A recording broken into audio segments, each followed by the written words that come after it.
Are you wondering how to create a PERT chart in Excel? Well, if that's the case, then you've come to the right place, because today I'm going to be showing you exactly what you need to do and some things to consider along the way. Now, you may have noticed that I've got three different tabs. So what I'm going to be doing here is showing you a very basic PERT chart. I'm going to be giving you an alternative PERT chart that you might want to consider using, and I'm also going to be giving you more of a detailed PERT chart. So it depends on your needs here, but I thought I would walk through each one just to give you some different examples and to also give you some options to consider. Depending on the project that you're running, you may want to use any one of these three. So I would also like to quickly mention that if you don't have time to get through this tutorial, I will be making this template available for instant download, so you don't have to create it yourself. There'll be a link in the description for that, and it will be for the price of less than a cup of coffee, and that does support the channel as well, so I'd appreciate it, and it will get you on your way much quicker than going through each option. So I thought I'd just kind of mention that to you from the outset. So without further ado, let's get into it. So we're first going to build a basic PERT chart, and the first thing I suggest that you do is just give it this would apply for all of the tabs as well, is just give your chart a name. And I like to kind of use the first 4 or 5 columns as such and click merge and center. And what I like to just do here is pretty much just state exactly what this is. And that's the only really reason you do this, is just so that if anyone kind of comes in here, or if you send this to any stakeholder, they know exactly what it is. I know that sounds really, really obvious, but it is kind of useful. And of course you would change project name to whatever the project you're working on is called. So I've done a merge and center there, and I'm going to use some kind of gray background, just because I like the color gray. Is kind of, I think it's quite professional. Obviously you can use any color you like, but I would just recommend kind of using a different color just to kind of set that apart. Now from here, really we just need to build out the PERT chart itself. So as I said, this is going to be a basic one, so do consider that we're going to look at more advanced versions shortly. So first thing you need to do is click insert, and we're going to be building this PERT chart using shapes, and that does also actually apply to all the others, but we'll get on into that shortly. Now what we are going to use for this particular PERT chart is the oval shape.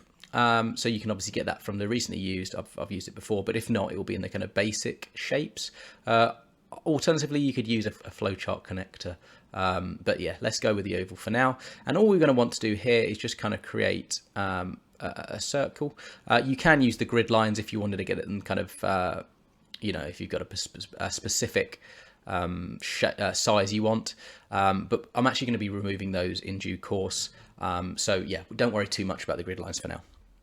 So what we've got here is, let's put this down here actually. This is going to be our starting task, and one actually other quick thing I'm going to do is I'm going to change the fill color. We could go again with a grey. I'm going to go quite a light grey on this one, and we could also change the, if I go to shape format, the shape outline we're going to put as a black, and that just obviously just makes it kind of pop. So yeah, we're going to do that here. Now what we can do is we're going to be using this as the base. I'm actually going to bring it right down. Let's give us lots of room to work with here. And I've selected it, and I'm going to press Control C and Control V. We're going to put that here, and we're going to go again. Let's put that here, and we're going to go here, and we're going to go here, and we're going to go one in the center. Now, of course, one thing I've kind of got to say from the outset here is what is suitable for your project will completely depend on the task. What I'm trying to illustrate here is how this is going to work for this particular project. So this is what's actually kind of specific to this project. So you may need to adapt this, and things will change. But as I say, it's more of the concept and how you'd actually build it. So in here, you've got two options. You could put, I'm actually going to put I'm going to click center, and I'm going to put this one as well. So that puts it, obviously, I've changed the formatting. So sorry, I probably did that too quick. Right click, edit text, and then I've selected the middle line and the center, and that's obviously doing both of those things. Now what you could do here is you could put in 1 relating to task 1, or you could put the actual task name itself. So for instance, this could be start project as an example. So I just thought I'd kind of mention that you have the options, but because this is a basic one, I'll just do numbers for now. And I've got it in white, that's quite hard to see. I'll put it in black, and I'm going to bold it out as well. So what I could have done there is I could have done what I probably should have done is done a copy and paste once the number's in, and then we'd have all the numbers here, and then we just update them. So now it looks like I've actually got to go in and do those things exactly each time, which is obviously time intensive. So you don't want to do that. So don't make that mistake. Just copy and paste. You know what? It'll be very quick. Bear with me. We're just going to do this, and we're going to line it up as we had before, because this is how this project works. And we're going to need one in the center. And we do need to align these because the way that the project is, and we're not going to have one there because we don't have a task there. So now I just need to go ahead and put the task in. So this is task 2. And of course, each number represents the kind of order and sequence of tasks. So do bear that in mind as well. Sometimes you might even want to put the task number in and the activity or task name, because then that gives you almost that breakdown structure, and it also gives you an idea of how the kind of project flows. So do bear that in mind. So we're going to put that as 4. So interestingly, that comes after 3 in the order of this particular project, and we're going to change this to 7. And of course, this will be 8, or it could also be project end if you wanted, or product launch. It obviously depends on your project. Now, the next thing we need to do is we need to put in some lines. Now, you could do a line arrow, or you could do just a line. And all we're doing here is we're just connecting them. So I'm going to make that a grey, and I'm going to go insert shape. And what this is doing is this is showing the flow of activities from one to another. So we're going to put this here, and it also shows how it basically is. Another thing it's doing is it's also showing the dependencies between tasks. So for instance, task 4 needs to be completed before we can do task 6. And as you can see here, I'm selecting these, and it's selecting shape format. And what I'm doing is just changing the color, because I don't think the blue works particularly well. Not hugely important, but it is to me, because I think it's important how it looks, really, especially if you're sharing this. So we've got this connecting in here. We're going to go insert, we're going to go shape, we're going to go this, we're going to put this all the way to here, because there's no intermediary tasks here. Once activity 3 is done, the project's actually complete.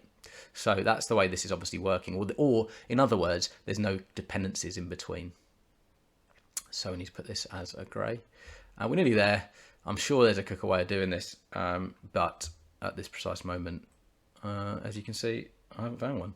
I could copy and paste these actually, but I do find that it's difficult to connect them then. Oh, that actually wasn't too bad that time.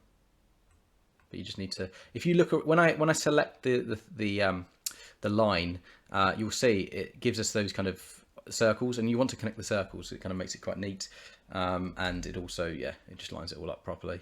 So let's do that again. So here we go. So this is a very, very basic PERT chart. We're missing one thing at the moment, and I will quickly show you what we need to add. So I usually go insert, or no, I don't. I go home, and what do we need? No, we actually will go. We'll put this in as a shape. We'll put this in as this, and we don't want no fill.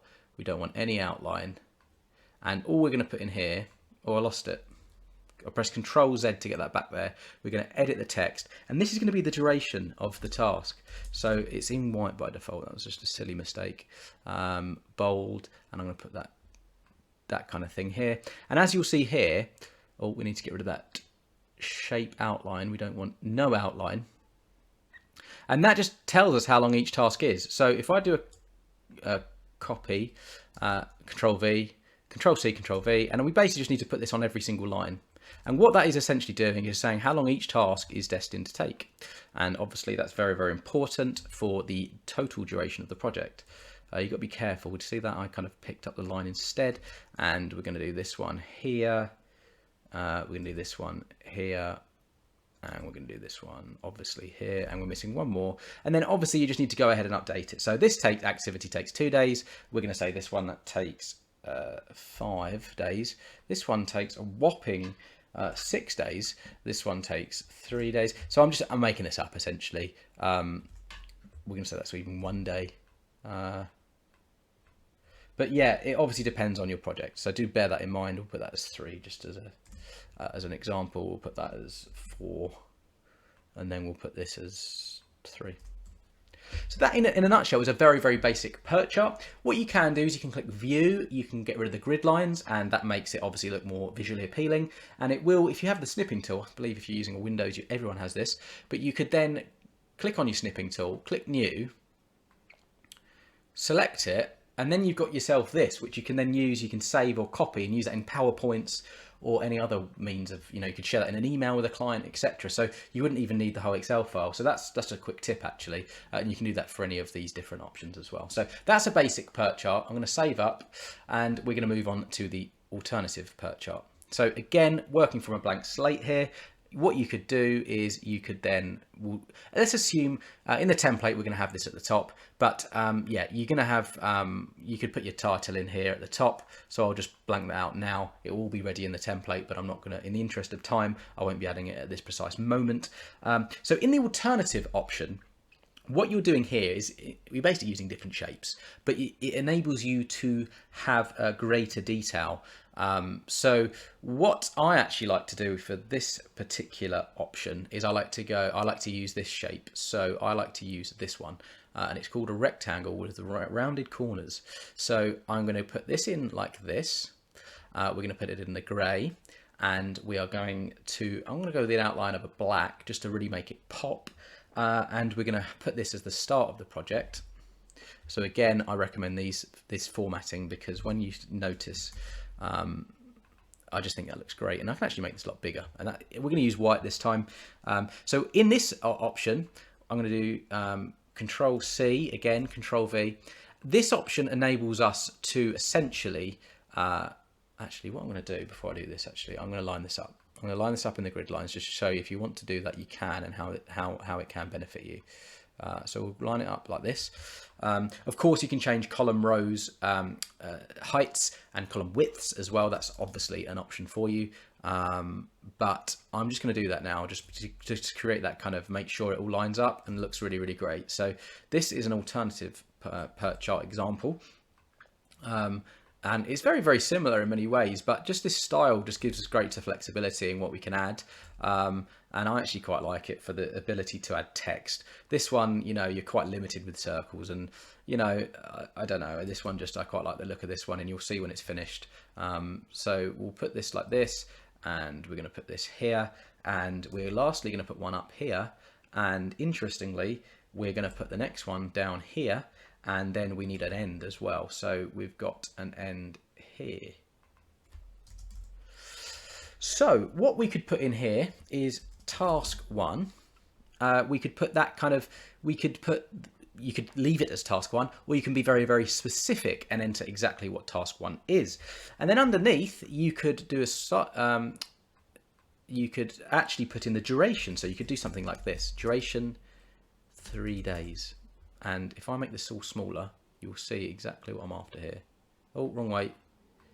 And what I like to do is have the top one as, say, 20, and the bottom one as 11. And as you can see, oh, that's not gone to plan there. I've lost it.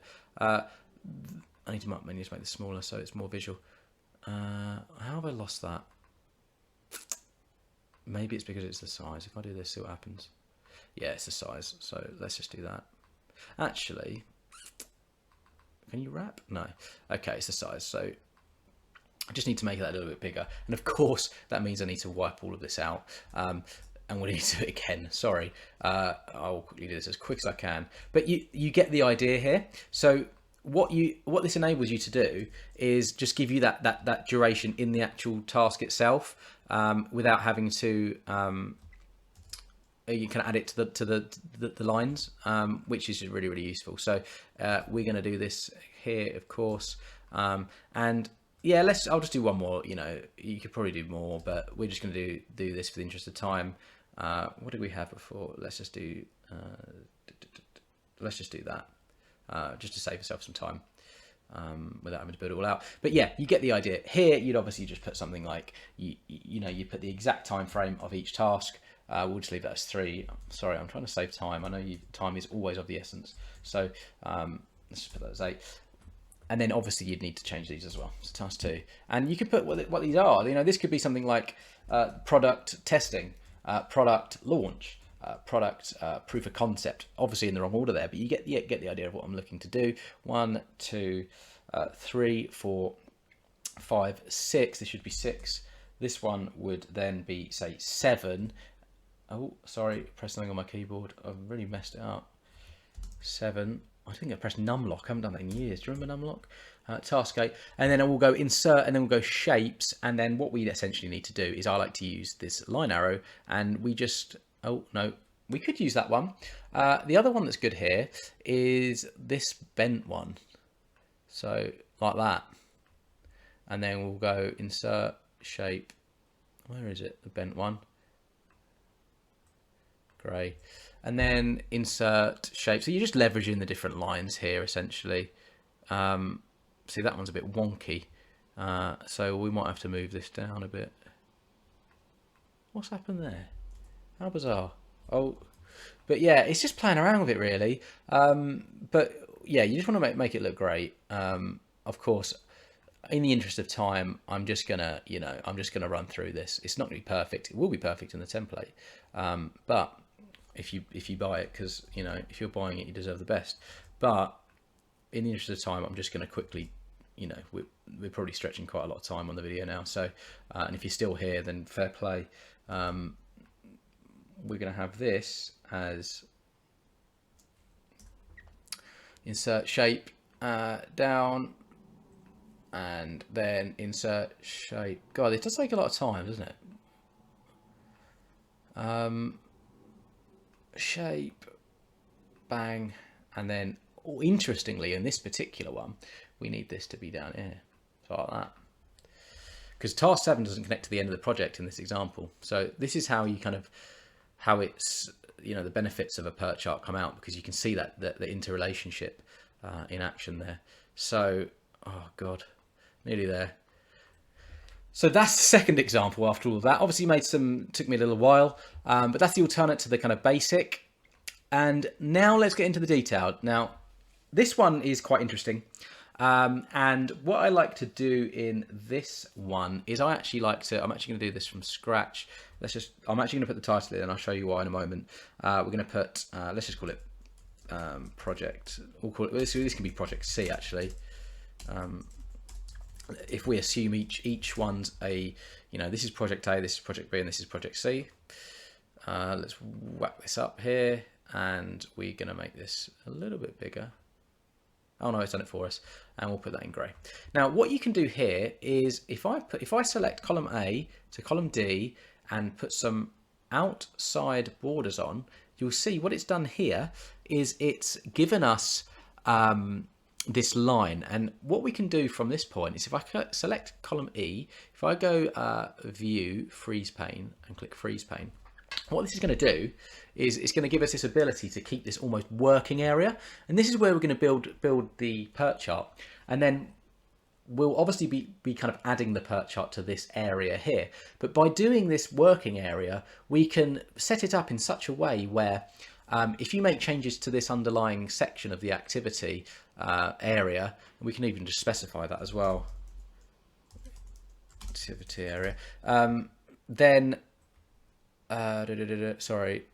if we do this, what it could enable us to do is, let's make that, sorry, I'm trying to do too much at once, is when we make updates in this section, it kind of reflects here. So PERT charts can be really complex, and this basically makes it a lot more easy to manage. So that's why I'm kind of suggesting that you do this. So in this example, let's say the way we'd build this is we would do something like merge this one, and we'd put this as task 1,